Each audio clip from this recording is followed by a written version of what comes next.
अवर necessity, यानी कि भोजन हमारी जरूरतें।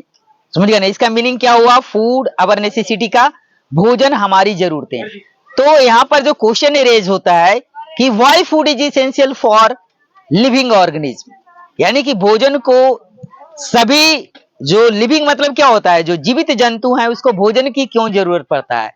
तो हम लोग कैसे डिफाइन करेंगे, यानी कि food is essential for all living organism for survival, यानी कि जो भी जिंदा रहेगा उसको भोजन की जरूरत पड़ेगा ही पड़ेगा, है कि नहीं? यानी कि food is essential for all living organism for survival, है कि नहीं? अब सवाल उठता है कि भोजन में ऐसे कौन सी चीजें होती है, व्हाट कंस्टिट्यूट प्रेजेंट और you can say existence in the food that maintain the life of living organism, यानी कि भोजन में ऐसी कौन सी कंपोनेंट्स घटक होते हैं जो जीवित जंतुओं को जिंदा रहने में मदद करता है। समझ गए ना?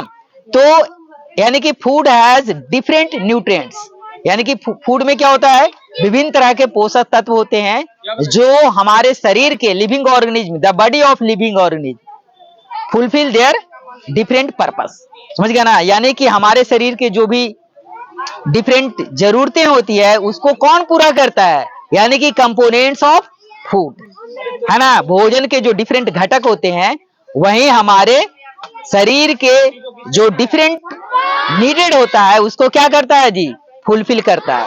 तो सवाल उठता है कि भोजन में एक्चुअली वो कौन कौन से कंपोनेंट होते हैं। तो देखो, there are many types of component but we study some major components of food, यानी कि भोजन के हम कुछ महत्वपूर्ण घटक के बारे में हम स्टडी करेंगे। तो सबसे पहला जो होता है, यानी कि हम लोग क्या देखेंगे, कंपोनेंट्स ऑफ फूड के बारे में। समझ गए ना? कंपोनेंट्स ऑफ क्या हो जाएगा, फूड। तो देखो, यानी कि इसमें सब मेजर कंपोनेंट्स को हम लोग देखेंगे। तो सबसे पहला जो कंपोनेंट्स होता है, और इस कंपोनेंट्स को हम लोग क्या बोलते हैं, न्यूट्रिएंट्स बोलते हैं। समझ गए ना? इस कंपोनेंट्स को हम लोग क्या बोलते हैं, न्यूट्रिएंट्स बोला जाता है। तो देखो, सबसे पहला जो हमारा न्यूट्रिएंट्स हो जाएगा भोजन में, वो क्या हो जाएगा, कार्बोहाइड्रेट। समझ गए ना जी? इसको हम लोग क्या बोलते हैं, कार्बोहाइड्रेट। तो हम लोग ऑलरेडी, तो कार्बोहाइड्रेट जो क्या है, मेजर कंपोनेंट ऑफ क्या है, फूड है। तो but is uses carbohydrates in our body और इन लिविंग ऑर्गेनिज्म, यानी कि कार्बोहाइड्रेट का लिविंग ऑर्गेनिज्म के शरीर में क्या काम है कि नहीं? तो देखो, कार्बोहाइड्रेट इज द क्या हो जाएगा, main source of energy for all living organism, यानी कि जितने भी लिविंग ऑर्गेनिज्म होते हैं सभी का जो मेन सोर्स ऑफ एनर्जी होता है वो क्या होता है, कार्बोहाइड्रेट होता है। यानी कि कार्बोहाइड्रेट से हमें क्या मिलता है जी, एनर्जी मिलता है कि नहीं? यानी कि living organism obtain energy from carbohydrate, यानी कि कार्बोहाइड्रेट अगर खाएंगे हम लोग तो हमें क्या मिलेगा, एनर्जी मिलेगा। तो और ये कैसा एनर्जी का सोर्स है, तो इसको हम लोग बोलते हैं प्राइमरी। समझ गए ना रे? यानी कि प्राइमरी सोर्स ऑफ एनर्जी कौन है, बताओ, प्राइमरी सोर्स ऑफ एनर्जी तुम्हारा कौन है, प्राइमरी सोर्स ऑफ एनर्जी।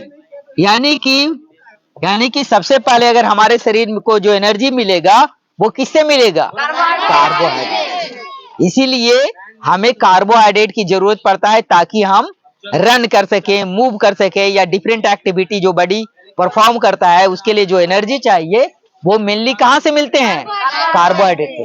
अब सवाल उठता है कि कौन से भोजन हम खाएंगे, यानी कि what types of food we eat that कि आई हैव गेट क्या हो जाएगा, I have got major part of carbohydrate, यानी कि हम किस तरह के भोजन को खाएंगे कि हमें ढेर सारा कार्बोहाइड्रेट मिले। तो हमने कुछ एग्जाम्पल के बारे में डिस्कस कर लेते हैं। जैसे क्या हो जाएगा, व्हीट हो जाएगा, राइस हो जाएगा, पोटैटो हो जाएगा, स्वीट पोटैटो।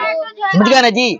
तो यानी कि क्या हो जाएगा, जैसे हो जाएगा सोर्स इसका क्या हो जाएगा, व्हीट, फिर हो जाएगा राइस, पोटैटो, और हो जाएगा तुम्हारा स्वीट पोटैटो।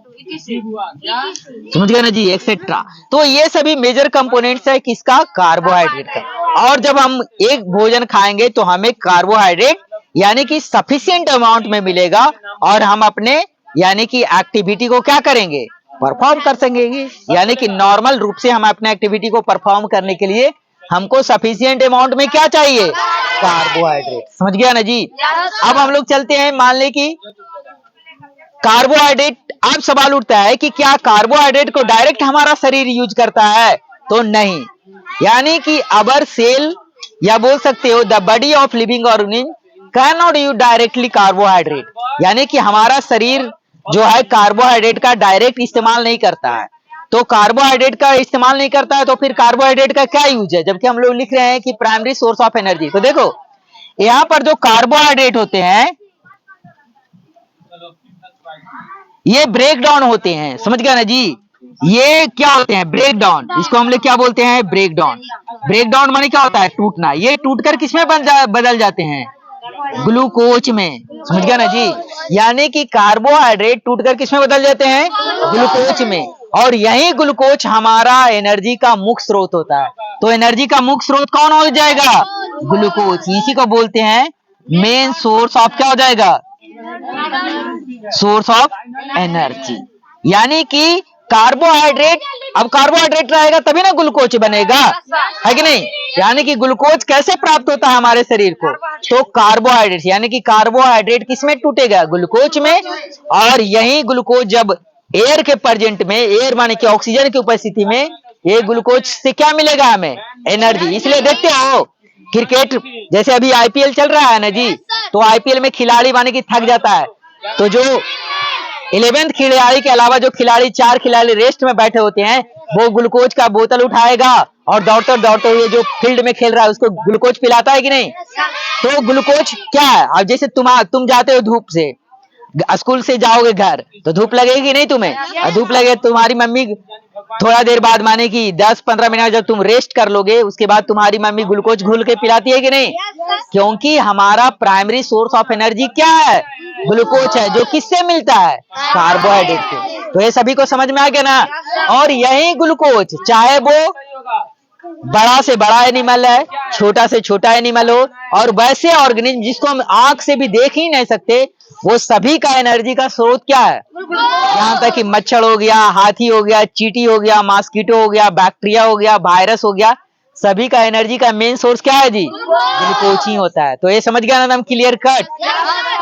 अब देखो फिर तुम देखते हो कि जो रेसर होता है, जो रेसिंग में दौड़ रहा होता है, तो वह भी देखते हो, मान ली कि कोई मैराथन दौड़ा, तो मैराथन कितना होता है, 23 किलोमीटर का होता है।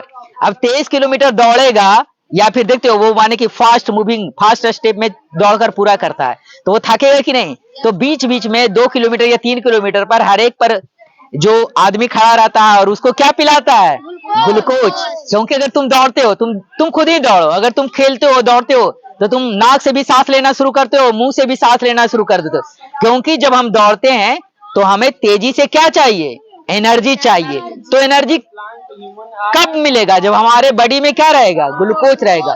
तो इसलिए यानी कि स्टेप बाय स्टेप उसको क्या होता है, प्लेयर जो दौड़ रहा है, रनर को क्या पिलाता है लोग, ग्लूकोज, ताकि उसका शरीर में एनर्जी मिलते रहे और वो अपने रेस को क्या करता है, पूरा करता है। तो ये कार्बोहाइड्रेट के बारे में हमने कंप्लीटली क्या करेगा जी, समझ ही लिया ना।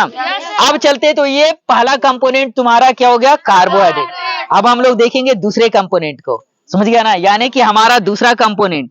तो देखो दूसरा जो मेजर कंपोनेंट है उसको हम लोग क्या बोलते हैं, प्रोटीन बोलते हैं। यानी कि जो सेकंड मेरा कंपोनेंट है फूड का, वो क्या हो जाएगा, प्रोटीन। तो देखो प्रोटीन को हम लोग क्या बोलते हैं, यानी कि प्रोटीन को बोला जाता है it is the raw material of all living organism. जैसे देखो हम लोग घर बनाते हैं, तो घर बनाने के लिए रॉ मटेरियल चाहिए ना। जैसे तुम्हें घर बनाना है, जैसे तुम्हारे पिताजी घर बनाए हैं या घर बनाने वाले हैं, तो पहले वो सीमेंट का इंतजाम करेंगे, बालू का इंतजाम करेंगे, गिट्टी का इंतजाम करेंगे, छड़ का इंतजाम करेंगे, है कि नहीं, ईटा का इंतजाम करेंगे। तो ये सारे रॉ मटेरियल उपलब्ध रहेगा तभी तुम्हारा घर बनेगा। तो देखो हमारे शरीर को भी क्या होता है, जैसे एक छोटा बच्चा होता है तो वो भी बड़ा होगा ना। तो बढ़ने के लिए जैसे एक छोटा बच्चा में सेल और एक बड़ा आदमी में सेल, जैसे जैसे तुम ग्रो करते जाओगे उसमें नंबर ऑफ सेल भी क्या हो जाएगा, बढ़ते जाएगा। तो देखो प्रोटीन क्या होते हैं जी, raw materials of living organism.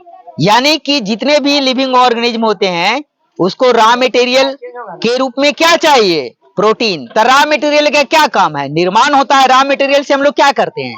निर्माण करते हैं कि नहीं? तो हमारे शरीर में किसका निर्माण होगा? सेल का। अरे मान लीजिए एक छोटा बच्चा में नंबर ऑफ सेल और एक बड़ा आदमी में, वही छोटा बच्चा अगर एडल्ट में बदल जाएगा, जवान हो जाएगा, तो उसका बचपन में नंबर ऑफ सेल और उसके जवानी में नंबर ऑफ सेल में अंतर होगा कि नहीं? क्योंकि जब वो जवान हो जाएगा तो सेल की संख्या क्या हो जाएगा? ज्यादा हो जाएगा। तो सेल बढ़ा कैसे? तो सेल बढ़ने के लिए क्या चाहिए उसको? प्रोटीन चाहिए। यानी कि इसलिए देखते हो छोटा बच्चा को प्रोटीन रिच नहीं, और तुम नहीं बढ़ रहे हो, तुम्हारी मम्मी क्या होती है? हॉर्लिक्स लाती है, कम्प्लान लाती है, किशमिश खिलाती है, गड़ी खिलाती है, अंडा खिलाती है, ताकि तुम्हारे ज्यादा से ज्यादा प्रोटीन मिले, है कि नहीं? और जब प्रोटीन मिलेगा तो तुम्हारे सेल बढ़ेगा, और जब तुम्हारे शरीर में सेल की संख्या ज्यादा होगा तो तुम्हारा हाइट भी क्या हो जाएगा? ज्यादा होगा। यानी कि सेल का निर्माण किससे होता है? प्रोटीन से होता है कि नहीं? तो प्रोटीन को हम लोग क्या बोलते हैं? Raw material of the body बोलते हैं, या raw material of all living organism. जितने भी सजीव होते हैं, माने कि लिविंग माने क्या होता है? जितने भी जीवित जंतु होते हैं, सभी का निर्माण यानी कि उसको ग्रोथ के लिए क्या चाहिए? प्रोटीन चाहिए। बिना प्रोटीन के किसी का ग्रोथ नहीं हो सकता है। तो समझ में आ गया ना प्रोटीन का क्या रोल है? तो देखो अब सवाल उठता है कि ये प्रोटीन मिलता कहां से है, यानी कि हमको प्रोटीन मिलेगा कैसे? तो तुम लोग को कुछ एग्जाम्पल, जैसे सम एग्जाम्पल हम लोग देखते हैं।